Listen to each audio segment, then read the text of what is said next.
Item number 1,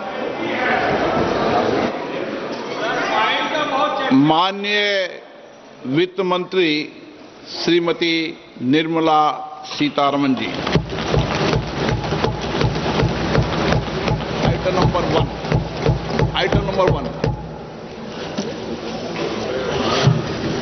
Sir, with your permission, I rise to lay on the table a copy each of the following papers, Hindi and English versions, under Article 281 of the Constitution, Report for 2026 to 2031, Volume 1, Main Report of the 16th Finance Commission. 2. Report for 2026-2031, Volume 2, Annexures of the 16th Finance Commission. Number 3. Explanatory memorandum as to the action taken on the recommendations contained in the above report. Item number 2, माननीय वित्त मंत्री निर्मला सीतारमन जी।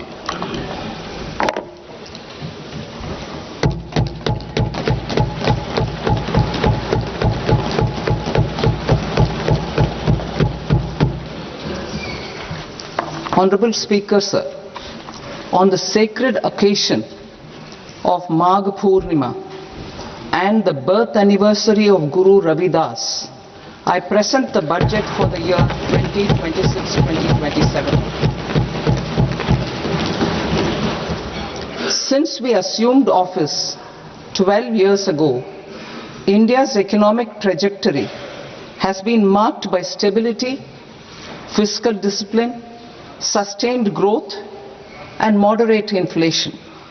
This is the result of conscious choices we have made, even in times heightened uncertainty and disruption. Our government, led by Honorable Prime Minister Modi, has decisively and consistently chosen action over ambivalence, reform over rhetoric, and people over populism.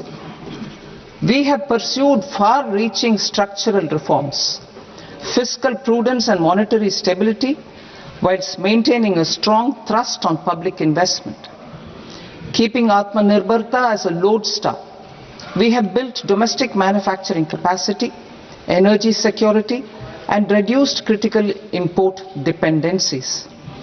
Simultaneously, we have ensured that citizens benefit from every action of the government, undertaking reforms to support employment generation, agricultural productivity, household purchasing power, and universal services to people. These measures have delivered a high growth rate of around 7% and helped us make substantial strides in poverty reduction and improvement in the lives of our people. Today, we face an external environment in which trade and multilateralism are imperiled and access to resources and supply chains are disrupted. New technologies are transforming production systems while sharply increasing demands on water, energy, and critical minerals. India will continue to take confident steps towards Vikasit Bharat, balancing ambition with inclusion. As a growing economy with expanding trade and capital needs, India must also remain deeply integrated with global markets, exporting more and attracting stable long-term investment. As I begin Part A, I want to express my gratitude to the people for standing firmly with us as we forge our way together towards becoming one of the largest economies of the world.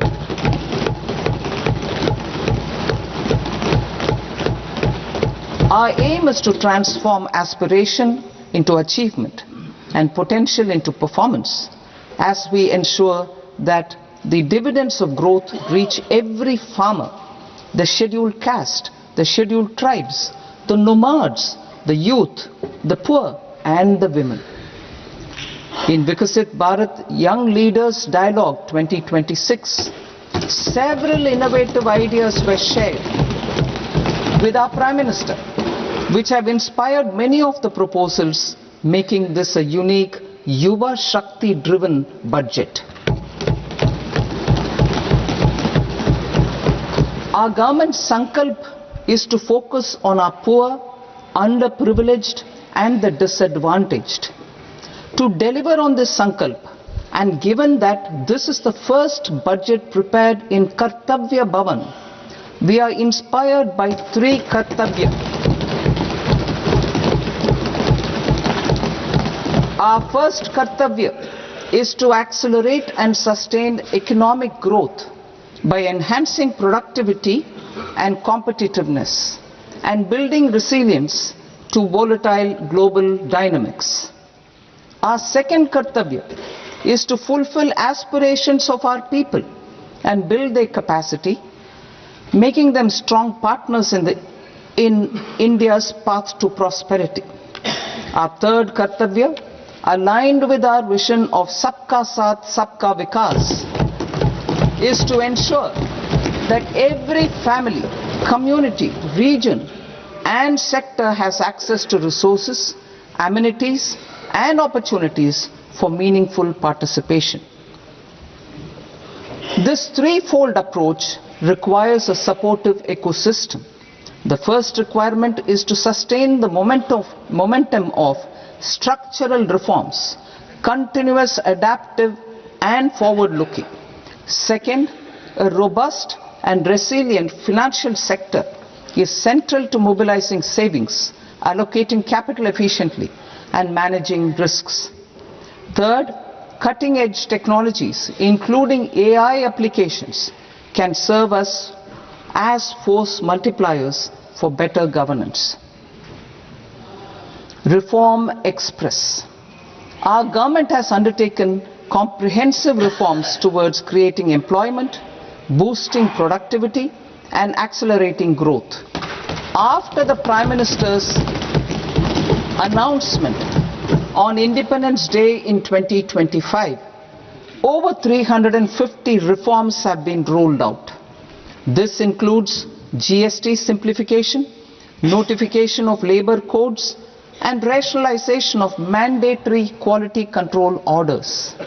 High-level committees have been formed, and in parallel, the central government is working with the state governments on deregulation and reducing compliance requirements. The Reform Express is well on its way and will maintain its momentum to help us fulfill our Kartavya. I now move to specific proposals. Under our first Kartavya, to accelerate and sustain economic growth, I propose interventions in 6 areas. 1. Scaling up manufacturing in 7 strategic and frontier sectors. 2. Rejuvenating legacy industrial sectors. 3. Creating champion MSMEs. 4. Delivering a powerful push for infrastructure. 5. Ensuring long-term security and stability. And 6. Developing city economic regions. Scaling up of manufacturing in 7 strategic and frontier sectors. Biopharma Shakti, meaning biopharma strategy for health advancement through knowledge, technology and innovation. India's disease burden is observed to be shifting towards non-communicable diseases like diabetes, cancer and autoimmune disorders. Biologic medicines are key to longevity and quality of life at affordable costs. To develop India as a global biopharma manufacturing hub,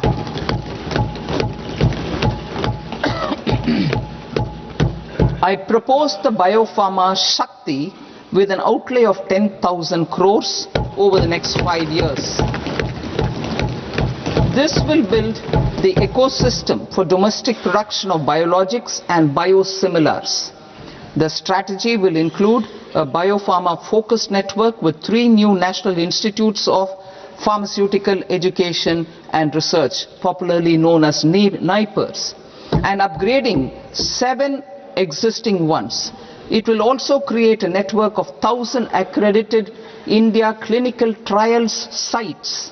We propose to strengthen the Central Drug Standard Control Organization to meet global standards and approve timeframes through approval timeframes through a dedicated scientific review cadre and specialists.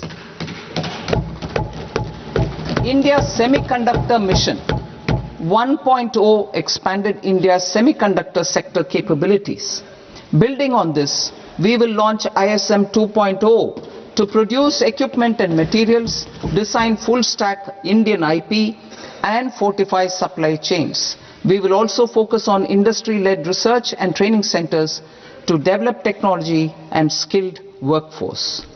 The Electronics Components Manufacturing Scheme, launched in April 2025 with an outlay of 22,919 crores, already has investment commitments at double the targets. We propose to increase the outlay to 40,000 crores to capitalize on this momentum.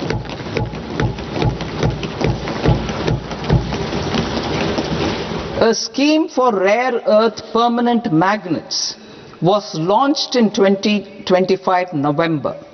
We now propose to support the mineral-rich states of Odisha, Kerala, Andhra Pradesh and Tamil Nadu to establish dedicated rare earth corridors to promote mining, processing, research and manufacturing.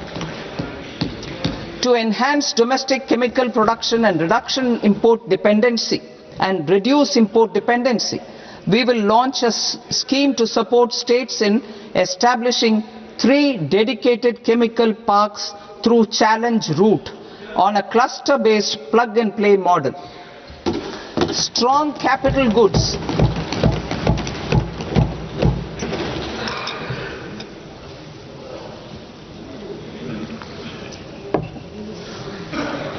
Strong capital goods capability is a determinant of productivity and quality across different sectors. Towards building this capacity, I propose the following. High-tech tool rooms will be established by central public sector enterprises at 2 locations as digitally enabled automated service bureaus that locally design, test and manufacture high-precision components at scale and at lower cost. 2. A scheme for enhancement of construction and infrastructure equipments will be introduced to strengthen domestic manufacturing of high value and technologically advanced CIE. This can range from lifts in a multi-storied apartment or firefighting equipment in multiplexes, large or small, and to tunnel boring equipments for building metros and high-altitude roads. I also propose a scheme for container manufacturing to create a globally competitive container manufacturing ecosystem with a budgetary allocation of 10,000 crores over a 5-year period. For the labor-intensive textile sector, I propose an integrated program with 5 subparts. 1. The National Fiber Scheme for self-reliance in natural fibers such as silk, wool and jute, man-made fibers and new age fibers. Textile expansion and employment scheme to modernize traditional clusters with capital support for machinery, technology upgradation and common testing and certification centers.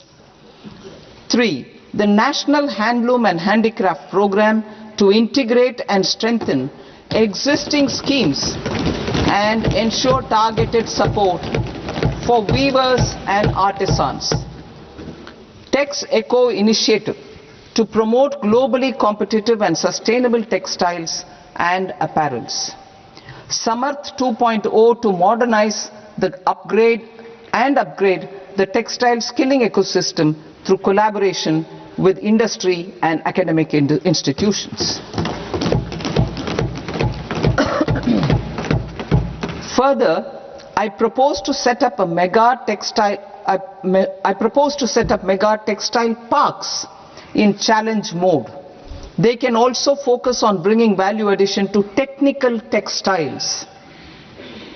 I propose to launch the Mahatma Gandhi Gram Swaraj initiative to strengthen khadi, handloom and handicrafts.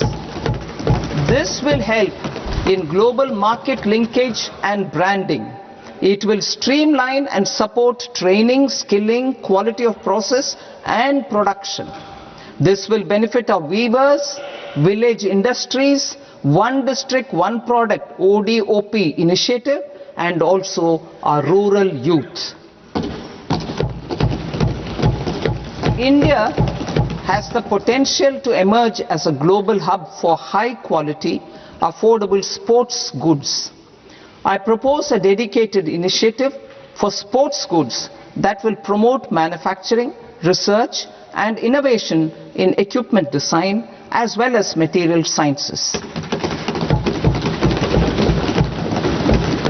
Rejuvenation of legacy industrial clusters.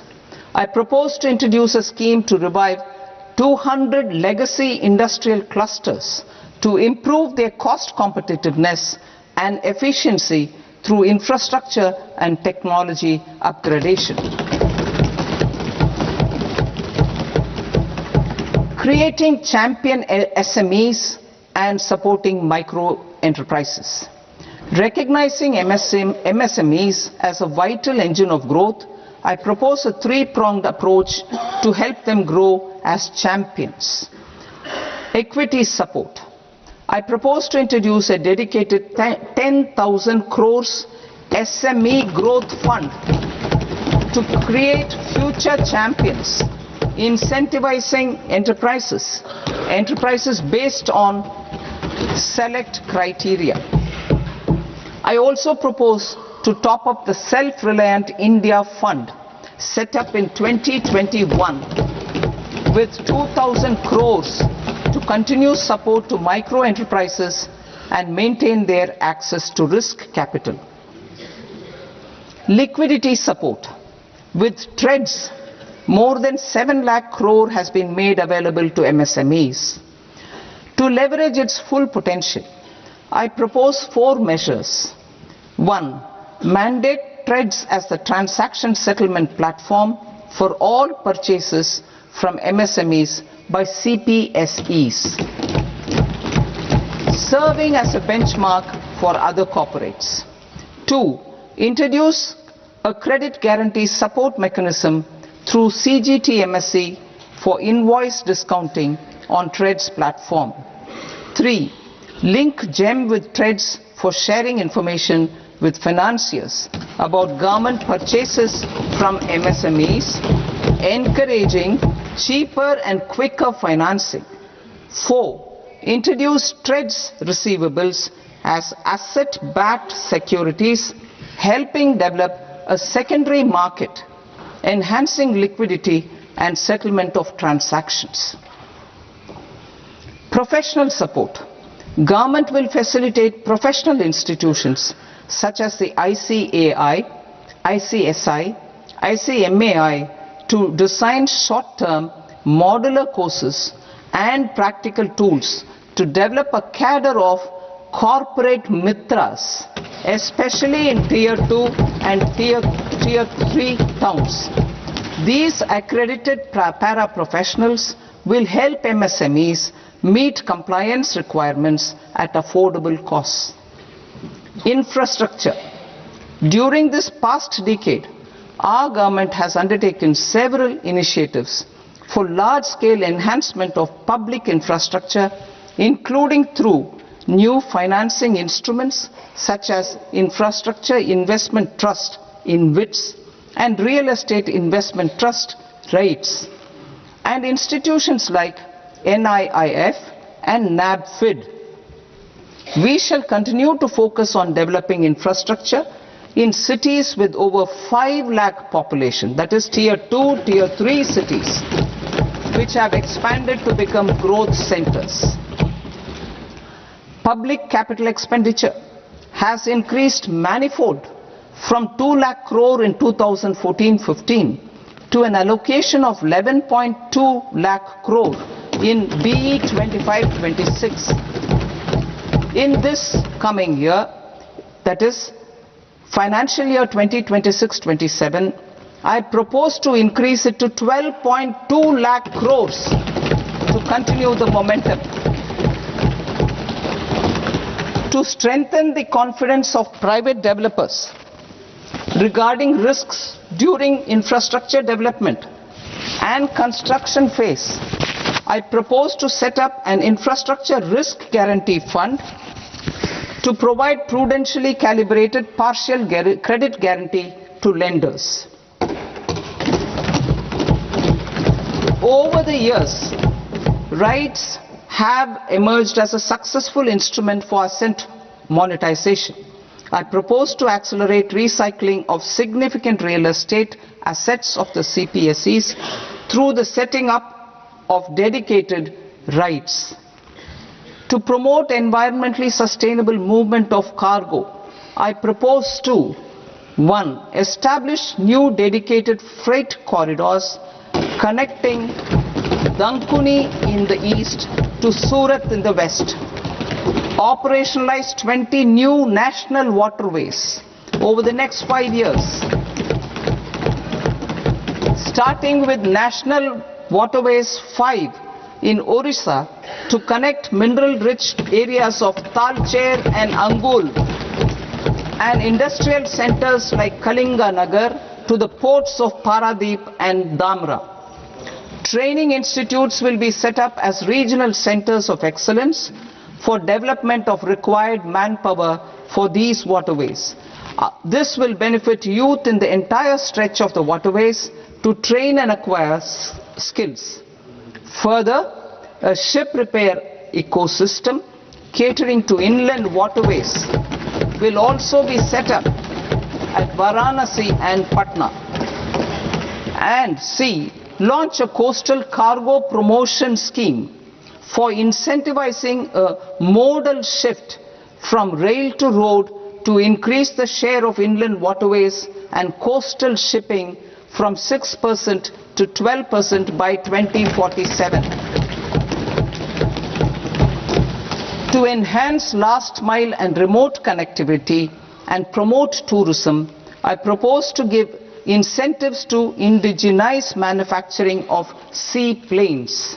A seaplane VGF scheme will be also introduced to provide support for operations.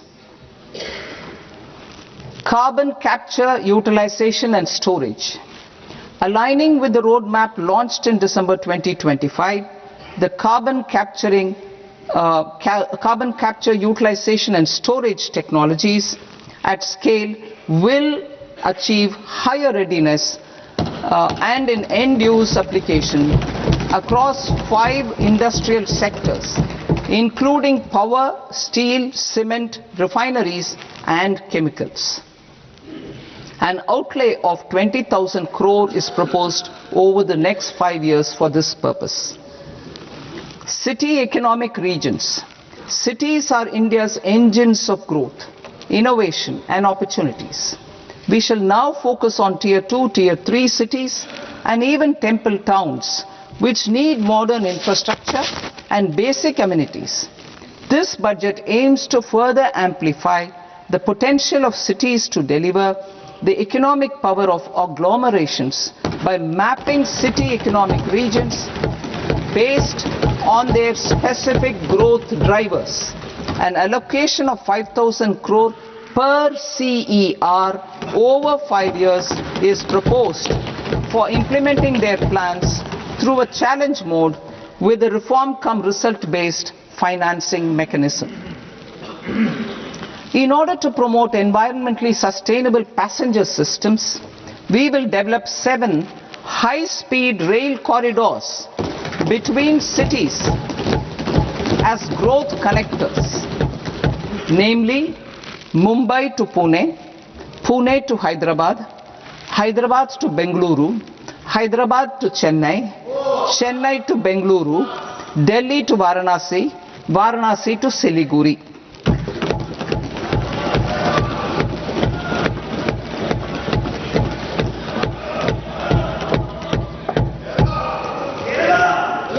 Financial sector.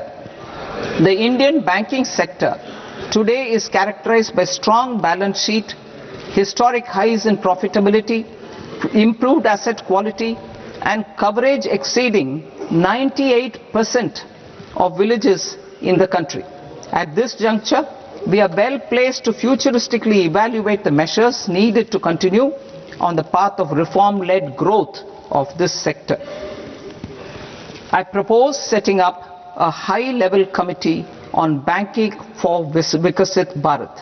High-level committee on banking for Vikasit Bharat to comprehensively review the sector and align it with India's next phase of growth while safeguarding financial stability, inclusion and consumer protection.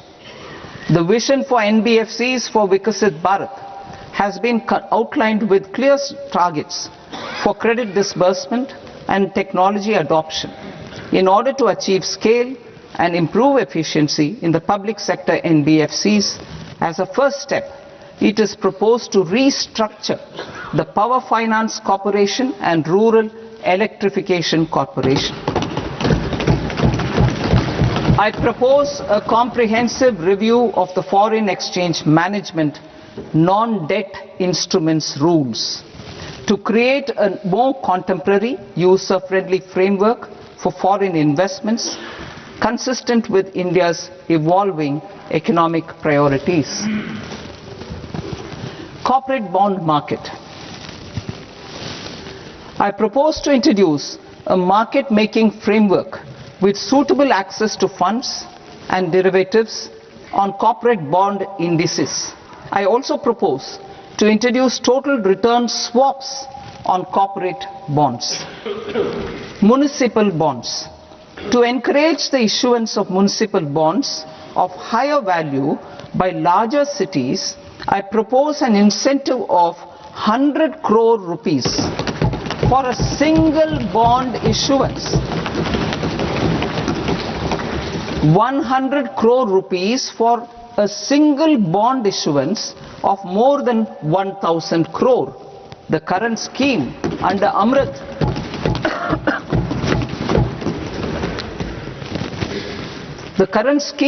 Amrit which incentivizes issuances up to 200 crores only, will also continue to support smaller and medium towns. That will also continue to support the smaller and medium towns. Ease of doing business.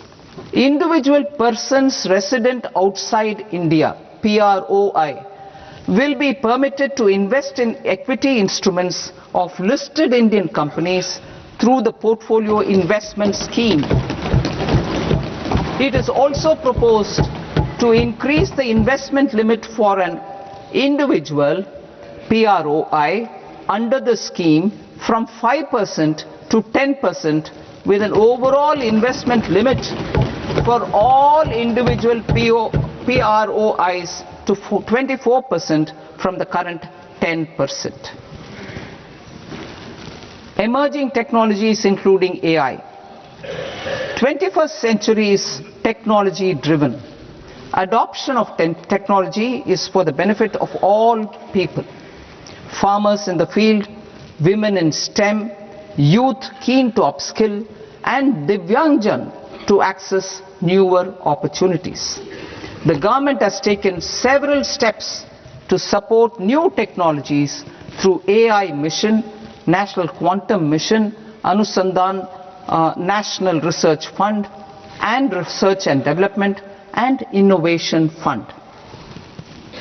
Our second kartavya is to fulfill aspirations and build capacities.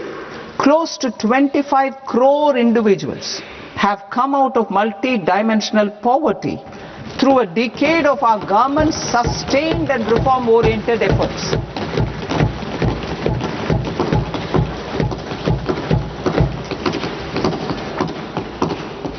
Our government has therefore decided to place a renewed emphasis on the service sector to provide a pathway to fulfilling aspirations of a youthful India with the following measures. I propose to set up a high-powered Education to Employment and Enterprises Standing Committee to recommend measures that focus on services sector as a core driver of Vikasit Bharat. This will make us a global leader in services with a 10% global share by 2047. The committee will prioritize areas to optimize the potential for growth, employment and exports. They will also assess the impact of emerging technologies, including AI, on jobs and skill requirements and propose measures thereof. To create a range of skilled career pathways, a new range of skilled career pathways for our youth, I propose interventions in the following sectors. Health.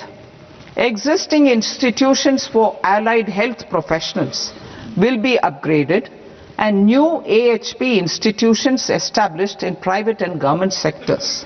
This will cover 10 selected disciplines, including optometry, radiology, anesthesia, OT technology, applied psychology and behavioral health, and add 1 lakh AHPs over the next 5 years. A strong care system covering geriatric and allied care services will be built. A variety of NSQF aligned programs will be developed to train multi-skilled caregivers, combining core care and allied skills such as wellness, yoga and operation of medical assistive devices. In the coming year, 1.5 lakh caregivers will be trained.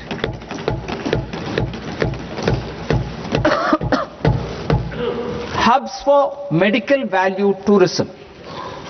To promote India as a hub for medical tourism services, I propose to launch a scheme to support states in establishing 5 regional medical hubs in partnership with the private sector.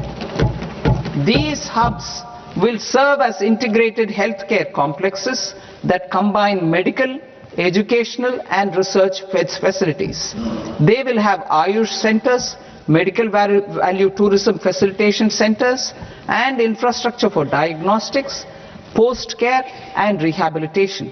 These hubs will provide diverse opportunities, job opportunities for health professionals, including doctors and AHPs. Ancient Indian yoga, already respected in several parts of the world, was given a mass global recognition when Honorable Prime Minister took it to the UN. Post-COVID, Ayurveda gained a similar global acceptance and recognition. Exporting quality Ayurveda products helps farmers who grow the herbs and youth who process the products. To meet growing global demand, a few more steps are being taken. I propose to 1. Set up 3 new All India Institutes of Ayurveda. 2. Upgrade Ayush pharmacies and drug testing labs for higher standards of certification ecosystem and make available more skilled personnel. 3. Upgrade the WHO Global Traditional Medicine Center in Jamnagar to bolster evidence-based research, training and awareness for traditional medicine.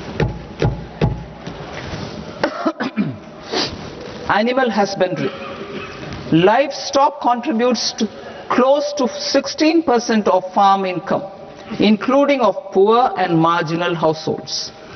To scale up availability of veterinary professionals by more than 20,000, I propose to roll out a loan-linked capital subsidy support scheme for establishment of veterinary and para-veterinary colleges, veterinary hospitals, diagnostic laboratories, and breeding facilities in private sector. Collaboration between Indian and foreign institutions will also be facilitated. Orange economy. India's animation, visual effects, gaming and comics sector, ABGC sector, is a growing industry projected to require 2 million professionals by 2030.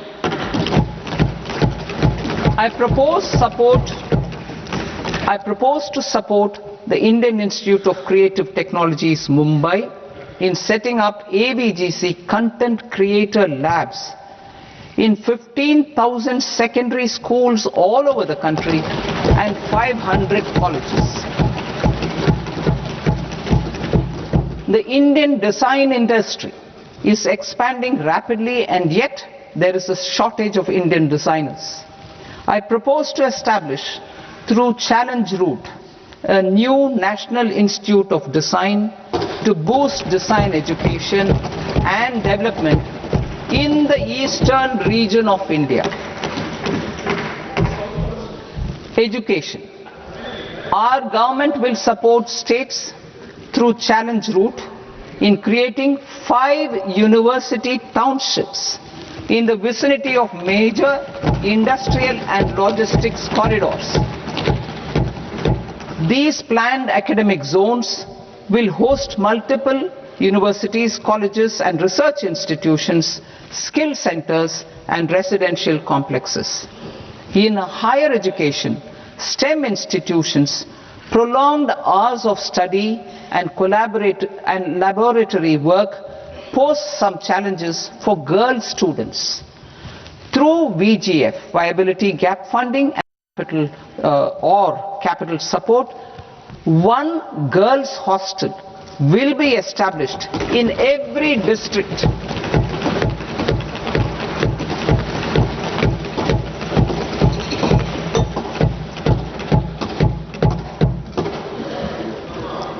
To promote astrophysics and astronomy via immersive experiences, 4 telescope infrastructure facilities will be set up or upgraded. The National Large Solar Telescope, the National Large Optical Infrared Telescope, the Himalayan Chandra Telescope and the Cosmos 2 Planetarium. Tourism. The tourism sector has the potential to play a large role in the employment generation, forex earnings and expanding the local economy. I propose to set up a National Institute of Hospitality by upgrading the existing National Council for Hotel Management and Catering Technology. It will function as a bridge between academia, industry and government. I also propose a pilot scheme for upskilling 10,000 guides in 20 iconic tourist sites through a standardized, high-quality 12-week training course in hybrid mode in collaboration with the Indian Institute of Management. A national destination digital knowledge grid will be established to digitally document all places of significance, cultural, spiritual and heritage. This initiative will create a new ecosystem of jobs for local researchers, historians, content creators and technology partners. India has the potential and opportunity to offer world-class trekking and hiking experience. We will develop ecologically sustainable mountain trails in Himachal Pradesh, Uttarakhand and Jammu Kashmir.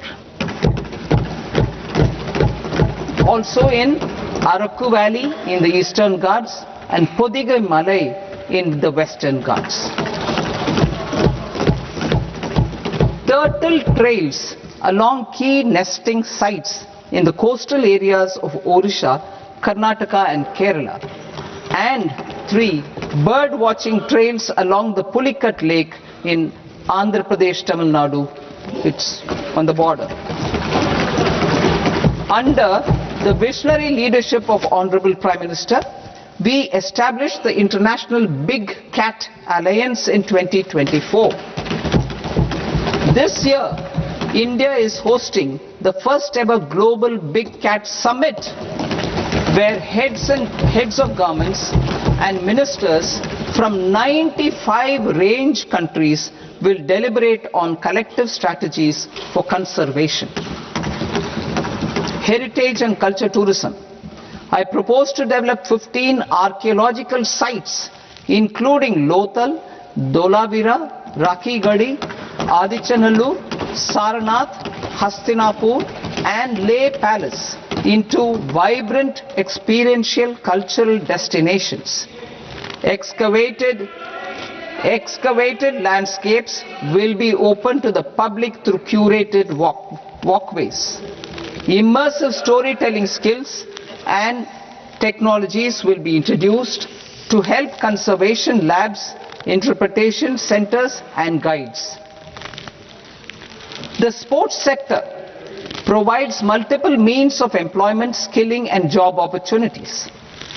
Taking forward the systematic nurturing of sports talent which is set in motion through the Khelo India program earlier, I propose to launch a Khelo India mission to transform the sports sector over the next decade. The mission will facilitate an integrated talent development pathway supported by training centers which are foundational, intermediate, and elite levels. B. Systematic development of coaches and support staff. C. Integration of sports science and technology. D. Competitions and leagues to promote sports culture and provide platforms. And E. Development of sports infrastructure for training and competition. Our third Kartavya aligns with our vision of Sabka Saath Sabka Vikas towards Vikasit Bharat. This requires targeted efforts for 1. Increasing farmer incomes through productivity enhancement and entrepreneurship, with special attention to small and marginal farmers. B. Empowering Divyangjan through access to livelihood opportunities, training, and high-quality assistive devices. C. Empowering the vulnerable to access mental health and trauma care. D. Focus on the Purvodaya states and the Northeast region to accelerate development and employment opportunities. Fisheries. We will undertake initiatives for integrated development of 500 reservoirs and Amrit Sarovars. 2. Strengthen the fisheries value chain in coastal areas and enable market linkages involving startups and women-led groups together with fish farmer producer organizations. Animal husbandry. To provide quality employment opportunities in rural and peri-urban areas, we will support the animal husbandry sector in entrepreneurship development through a credit-linked subsidy program, B. Scaling up and modernization of livestock enterprises, C. Enhanced creation of livestock, dairy, and poultry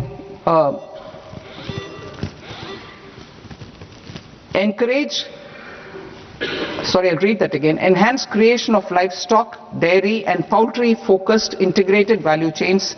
And D. Encourage creation of livestock farmer-producer organizations. High-value agriculture. To diversify farm outputs, increase productivity, enhance farmers' incomes, and create new employment opportunities, we will support high-value crops such as coconut, sandalwood, cocoa, cashew in the coastal areas, agar trees in northeast, and nuts such as almonds, walnuts, and pine nuts in our hilly regions. These, all of them, will be supported.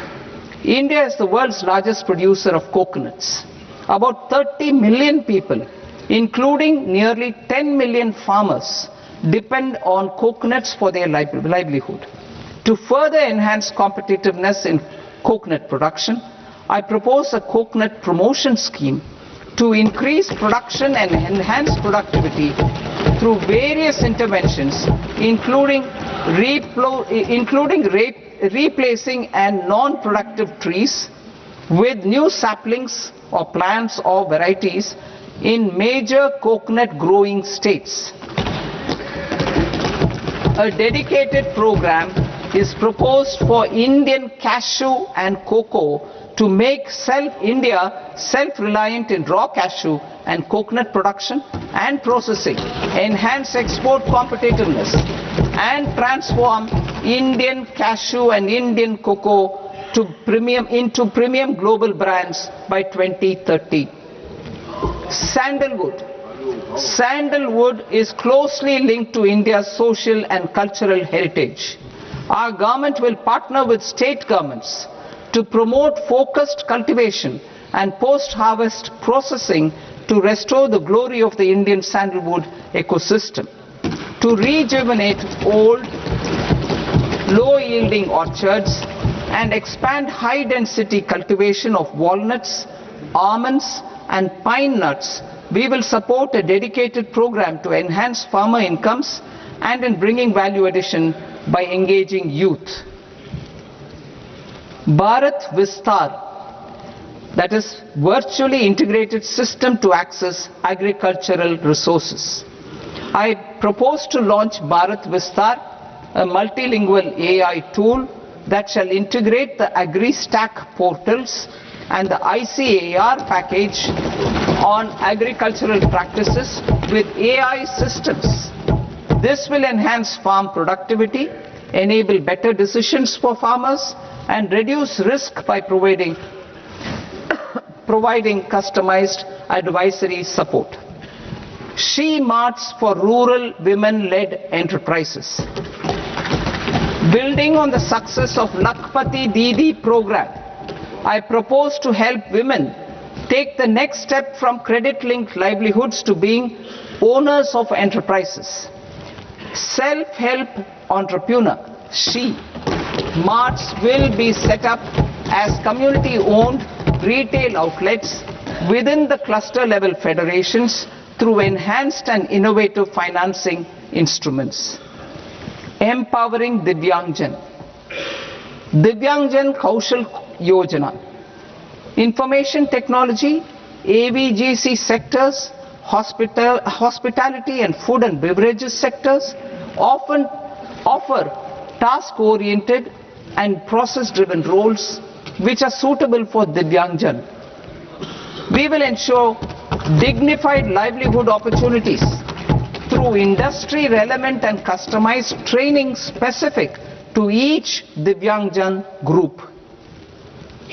Divyang Sahara Yojana. Timely access to high-quality assistive devices for all eligible Divyangjan is a fundamental need. I propose to 1. Support the Artificial Limbs Manufacturing Corporation of India, Alimco, to set up and to scale up production of assistive devices, invest in R&D and AI integration, strengthen PM Divyasha Kendras, and support setting up of assistive technology marts as modern retail style centers where Divyangjan and senior citizens can see, try and purchase assistive products. Reaffirming our commitment to mental health and trauma care. There are no national institutes for mental health care in North India. We will therefore set up a NIMHANS 2 and also upgrade national mental health institutes in Ranchi and in Tezpur as regional apex institutions. Emergencies expose families, particularly the poor and vulnerable, to unexpected expenditure. We will strengthen and increase these capacities by 50% in district hospitals by establishing emergency and trauma care centers. On Purvodaya states and northeastern regions. Purvodaya, I propose the development of an integrated East Coast industrial corridor with a well-connected node at Durgapur, creation of 5 tourism destinations in 5 Purvodaya states, and the provision of 4,000 e-buses. Buddhist sites in northeastern region. The northeastern region is a civilizational confluence of Theravada and Mahayana or Vajrayana traditions.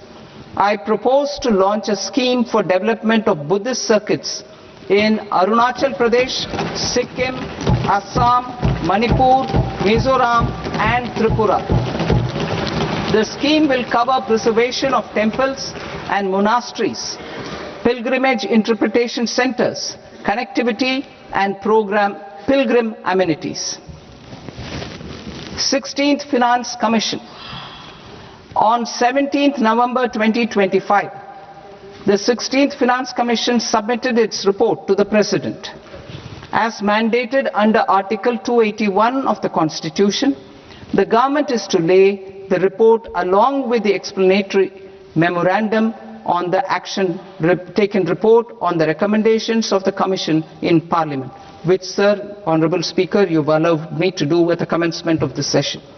The government has accepted the recommendation of the Commission to retain the vertical share of devolution at 41%.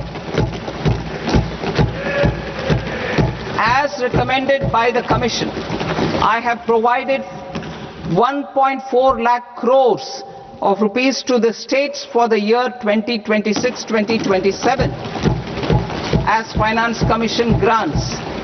These include rural and urban local body and disaster management grants. Fiscal consolidation. Government has been delivering on our fiscal commitments consistently without compromising on social needs. To strive towards accepted standards of fiscal management in Budget 25-26, I had indicated that the central government would target reaching a debt to GDP ratio of 50 plus or minus 1% by 2030-31. In line with this, the debt to GDP ratio is estimated to be 55.6% of GDP in BE 26-27.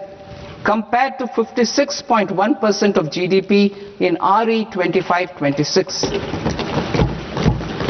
A declining debt to GDP ratio will gradually free up resources for priority sector lending and expenditure by reducing the outgo on interest payments. One of the main operational instruments for debt targeting is the fiscal deficit. I am happy to inform this august House that I have fulfilled my commitment made in 2021-2022 to reduce fiscal deficit below 4.5% of GDP by 25-26. In RE 25-26, the fiscal deficit has been estimated at par with BE of 2025-26 at 4.4% of GDP. In line with the new fiscal prudence path of debt consolidation, the fiscal deficit in BE 26-27 is estimated to be 4.3% of the GDP.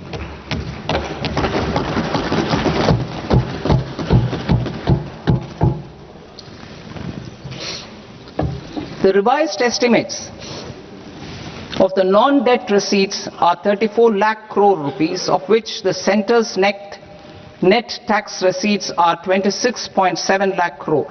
The revised estimate of the total expenditure is 49.6 lakh crore rupees, of which the capital expenditure is about 11 lakh crores. Budget estimates 2026 to 2027. Coming to 26-27, the non-debt receipts and the total expenditure are estimated as 36.5 lakh crore and 53.5 lakh crore respectively. The centre's net tax receipts are estimated at 28.7 lakh crore rupees. To finance the fiscal deficit, the net market borrowings from dated securities are estimated at 11.7 lakh crore rupees. The balance financing is expected to come from small savings and other sources. The gross market borrowings are estimated at 17.2 lakh crore rupees. I'll now move to Part B. Part B, direct taxes.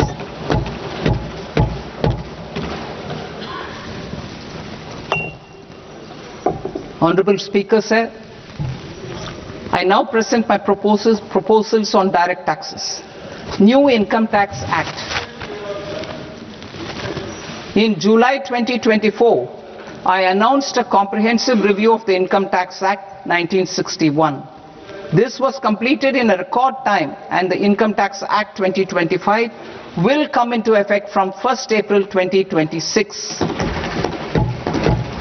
The simplified income tax rules and forms will be notified shortly, giving adequate time to taxpayers to acquaint themselves with its requirements. The forms have been redesigned such that ordinary citizens can comply without difficulty. Ease of living. I propose that any interest awarded by the Motor Accident Claims Tribunal to a natural person will be exempt from income tax, and any TDS on this account will be done away with. I propose to reduce TCS rate on the sale of overseas tour program package from the current 5% and 20% to 2% without any stipulation of amount. I propose to reduce TCS rate for pursuing education and for medical purposes under the Liberalized Remittance Scheme, popularly known as LRS, from 5% to 2%. Supply of manpower services is proposed to be specifically brought within the ambit of payment to contractors for the purpose of TDS to avoid ambiguity. Thus, TDS on these services will be at the rate of either 1% or 2% only. I propose a scheme for small taxpayers wherein a rule-based automated process will enable obtaining a lower or nil deduction certificate instead of filing an application with the assessing officer. For the ease of taxpayer holding securities in multiple companies, I propose to enable depositories to accept Form 15G or Form 15H from the investor and provide it directly to various relevant companies. I propose to extend time available for revising returns from 31st December to up to 31st March with the payment of a nominal fee.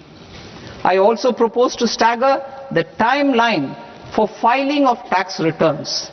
Individuals with ITR 1 and ITR 2 returns will continue to file till 31st July, and non-audit business cases or trusts are proposed to be allowed time till 31st August. TDS on sale of immovable property by a non-resident is proposed to be deducted and deposited through resident buyers and his or her PAN-based challan instead of requiring a TAN, which is a temporary accounting number. To address practical issues of small taxpayers like students, young professionals, tech employees, relocated NRIs, and such others, I propose to introduce a one-time 6-month foreign asset disclosure scheme for these taxpayers to disclose income or assets below a certain size. This scheme would be applicable for two categories of taxpayers, namely A, who did not disclose their overseas income or assets, and B, who disclosed their overseas income and or paid due tax but could not declare the asset acquired. For category A, the limit of undisclosed income or asset is proposed to be up to 1 crore rupees. They need to pay 30% of fair market value of asset or 30% of undisclosed income as tax and 30% as additional income tax in lieu of penalty and would thereby get immunity from prosecution. For category B, asset value is proposed to be up to 5 crore rupees. Here, immunity from both penalty and prosecution will be available with a payment of fee of 1 lakh rupees. Rationalizing penalty and prosecution. Multiplicity of proceedings are hindrance to the ease of doing business. I propose to integrate assessment and penalty proceedings by way of a common order for both. There will be no interest liability on the taxpayer on the penalty amount for the period of appeal before the first appellate authority, irrespective of the outcome of appeal process. Further,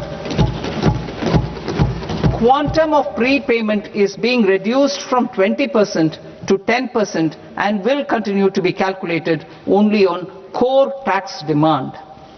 As an additional measure for reducing litigation, I propose to allow taxpayers to update their returns even after reassessment proceedings have been initiated, and an additional 10% tax rate over and above the rate applicable for the relevant year. The assessing officer will then use only this updated return in his proceedings. There is already a framework for immunity from penalty and prosecution in the cases of underreporting. I propose to apply this framework for immunity to misreporting too.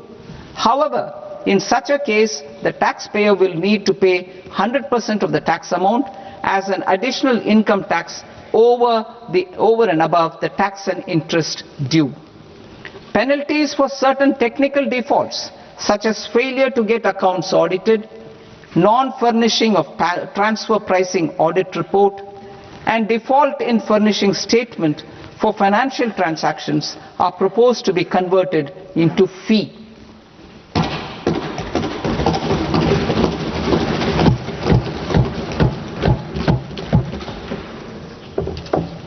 I propose to rationalize prosecution framework under Income Tax Act while maintaining a careful balance for deterrence in some serious offence.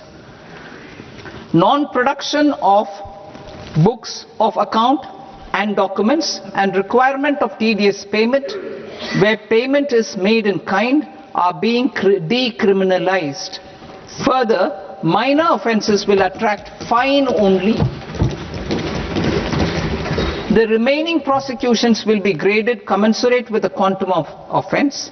They will entail only simple imprisonment with maximum imprisonment reduced to 2 years and power to courts to convert even those into fines. There is no penalty. There is no penalty presently for non-disclosure of non-immovable foreign assets with aggregate value less than 20 lakh rupees. I propose to also provide them with immunity from prosecution with retrospective effect from 1/10/2024.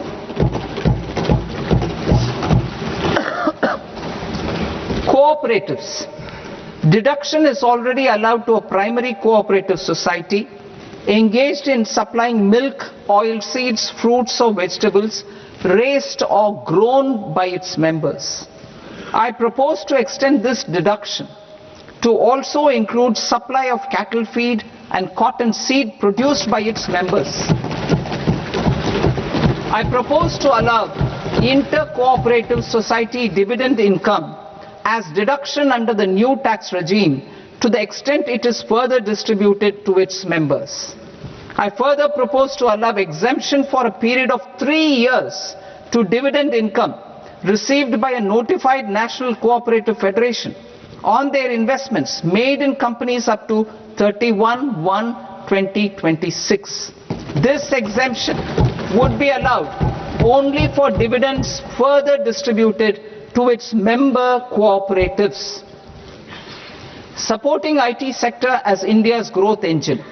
India is a global leader in software development services, IT-enabled services, knowledge process outsourcing services, and contract R&D services relating to software development. These businesses and their segments are quite interconnected with each other. All these services are proposed to be clubbed under a single category of information technology services with a common safe harbor margin of 15.5% applicable to all. The threshold for availing safe harbor for IT services is being enhanced substantially from 300 crore rupees to 2,000 crore rupees. Safe harbor for IT services shall be approved by an automated rule-driven process without any need for tax officer to examine and accept the application. Once applied by an IT services company, the same safe harbor can be continued for a period of 5 years at a stretch at its choice. For IT services companies who want to conclude advanced pricing agreement, APA, I propose to fast-track unilateral APA process for IT services and endeavor to conclude it within a period of 2 years. The period of 2 years can be extended by a further period of 6 months on taxpayers' request. I propose to extend the facility of modified returns available to the entity entering APA to its associated entities also. Attracting global business and investment. Recognizing the need to enable critical infrastructure and boost investment in data centers, I propose to provide tax holiday till 2047 to any foreign company that provides cloud services to customers globally by using data center services from India. It will, however, need to provide services to Indian customers through an Indian reseller entity. I also propose to provide a safe harbor of 15% on cost in case the company providing data center services from India is a related entity.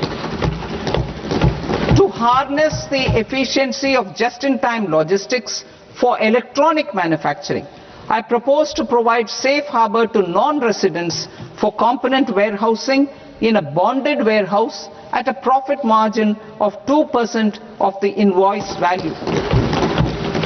The resultant tax of about 0.7% will be much lower than in competing jurisdictions. To provide fillip to toll manufacturing in India, I propose to provide exemption from income tax for 5 years to any non-resident who provides capital goods, equipment or tooling to any toll manufacturer in a bonded zone. To encourage vast pool of global talent to work in India for a longer period of time, I propose to provide exemption to global, non-India sourced income of a non-resident expert for a stay period of 5 years under notified schemes. I propose to provide exemption from minimum alternate tax, the MAT, to all non-residents who pay tax on presumptive basis. Tax administration. I propose to constitute a joint committee of Ministry of Corporate Affairs and Central Board of Direct Taxes for incorporating the requirements of income computation and disclosure standards, the ICDS, in the Indian Accounting Standards IND-AS itself. Separate accounting requirement based on ICDS will be done away with from the tax year 27-28. To support Prime Minister Modi's vision of homegrown accounting and advisory firms to become global leaders, I propose to rationalize the definition of accountant for the purposes of safe harbor rules. Other tax proposals. Change in taxation of buyback was brought in to address the improper use of buyback route by promoters. In the interest of minority shareholders, I propose to tax buyback for all types of shareholders as capital gains. However, to disincentivize misuse of tax arbitrage, promoters will pay an additional buyback tax. This will make effective tax 22% for corporate promoters. For non-corporate promoters, the effective tax will be 30%. TCS rate for sellers of specific goods, namely alcoholic liquor, scrap and minerals, will be rationalized to 2%, and that on tendu leaves will be reduced from 5% to 2%. I propose to raise the STT on futures to 0.05% from the present 0.02%. STT on options premium and exercise of options are both proposed to be raised to 0.15% from the present rate of 0.1% and 0.125% respectively. We reformed the taxation landscape for corporates in 2019 by providing them a simplified regime with lower tax rate so that they could productively focus on business rather than on claim of deductions and exemptions. To encourage companies to shift to the new regime, set off of brought forward MAT credit, minimum alternate tax credit, is proposed to be allowed to companies only in the new regime.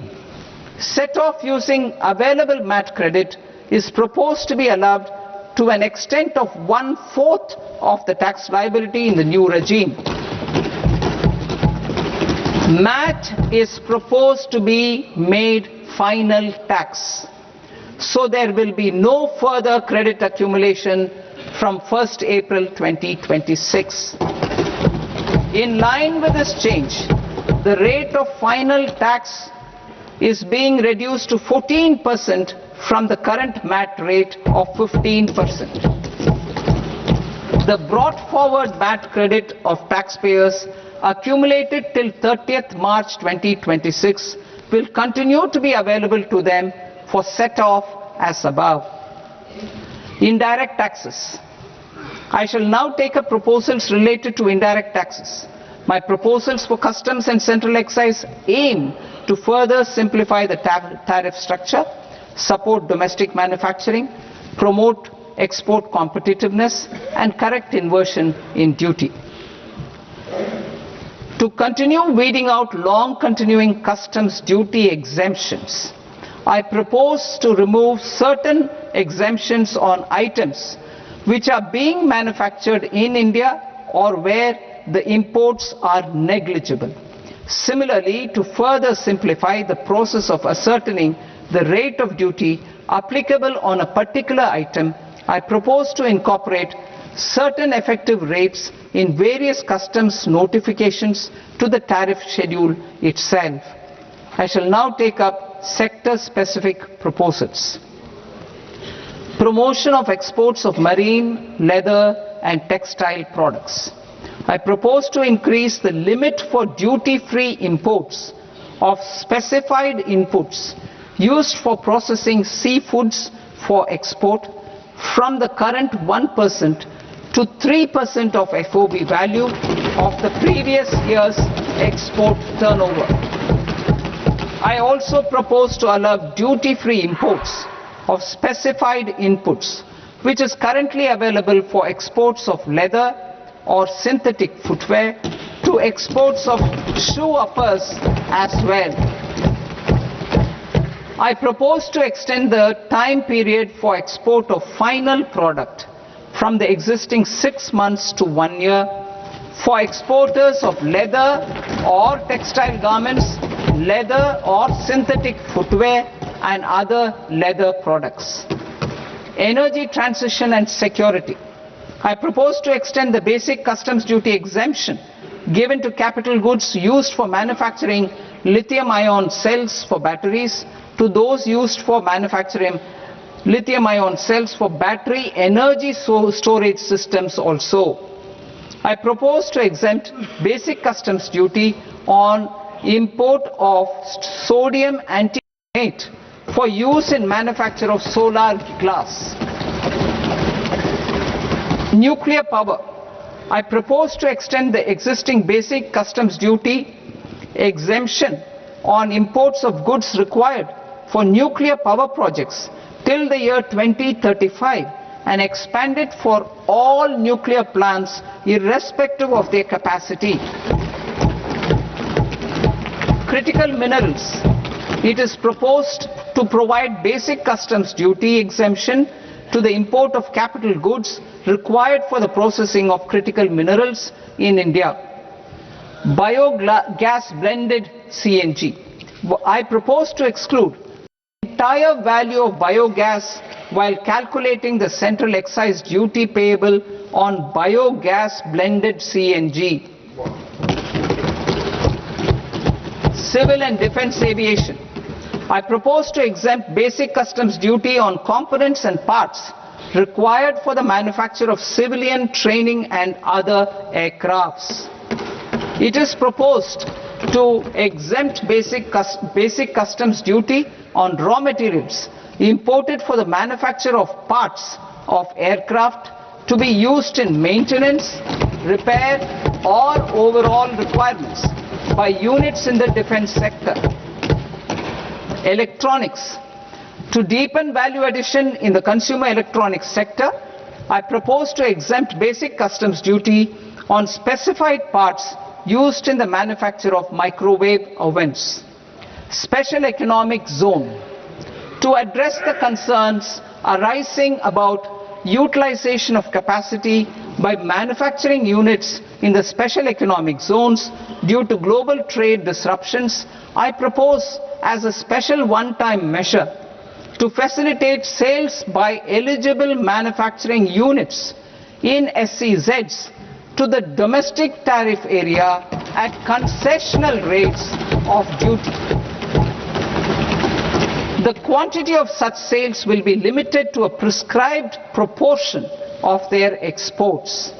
Necessary regulatory changes will be undertaken to operationalize the measures while ensuring level playing field for the units working in the DTA. Ease of living. To rationalize the customs duty structure for goods imported for personal use, I propose to reduce the tariff rate on all dutiable goods imported for personal use from 20% to 10%. To provide relief to patients, particularly those suffering from cancer, I propose to exempt basic customs duty on 17 drugs or medicines. I propose also to add 7 more rare diseases for the purposes of exempting import duties on personal imports of drugs, medicines and food for special medical purposes used in their treatment. Customs process. India's role and share in the global trade is poised for a major leap in line with our ambition and journey towards Vikasit Bharat. In this regard, I propose many measures for custom processes to have minimal intervention for smoother and faster movement of goods and greater certainty to the trade. Trust-based systems. I propose to enhance duty deferral period for Tier 2 and Tier 3 authorized economic operators, known as AEOs, from 15 days to 30 days. I propose to provide eligible manufacturer importers the same duty deferral facility. This should encourage them to get themselves accredited as a full-fledged Tier 3 AEO in due course. To provide greater certainty and for better business planning, I propose to extend validity period of advance ruling binding on customs from the present 3 years to 5 years. In the spirit of the whole of government approach,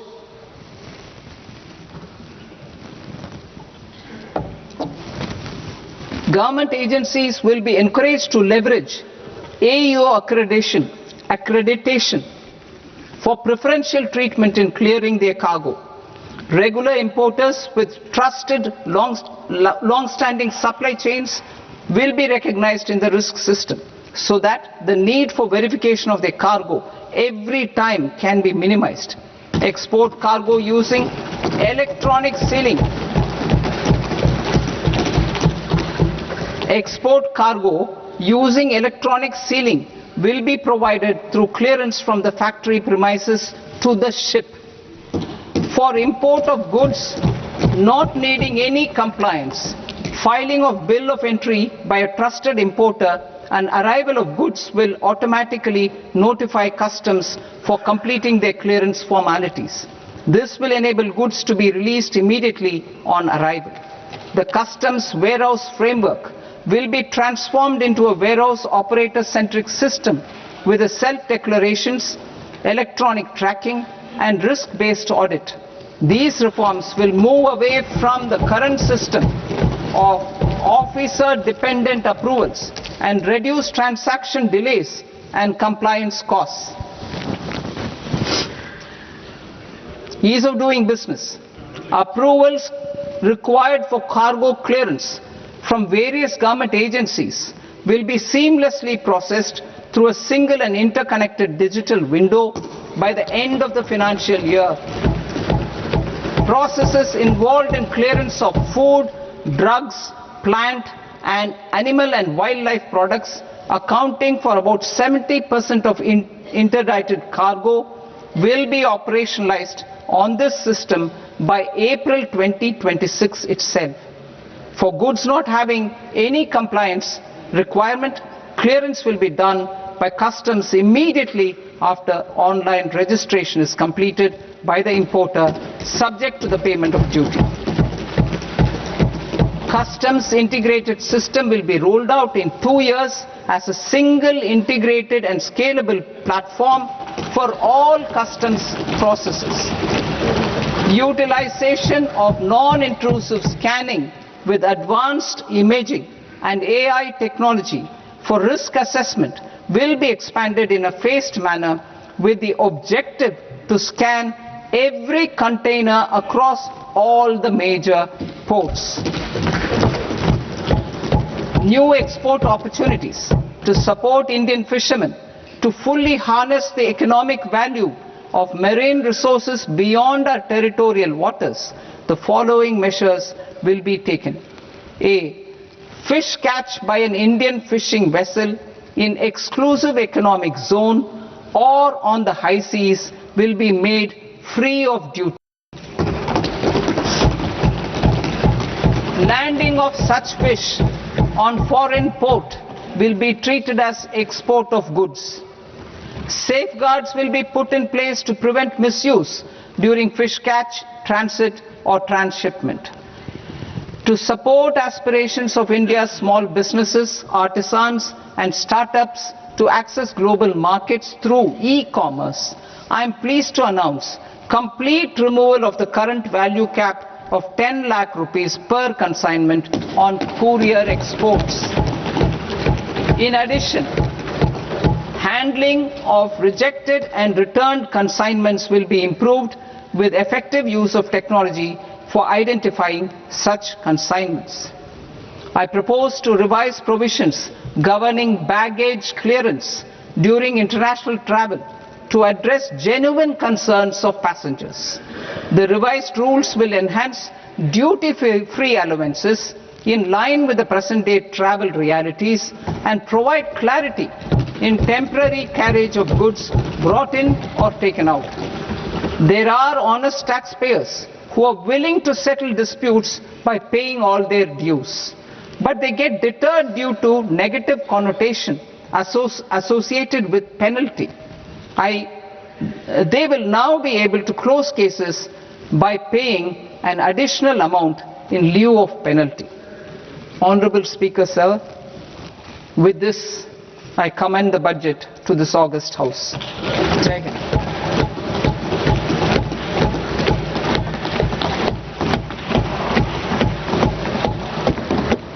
One and a half hours.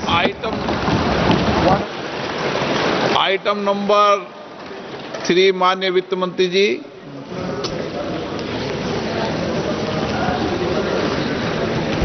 Item number 2, sir. 3।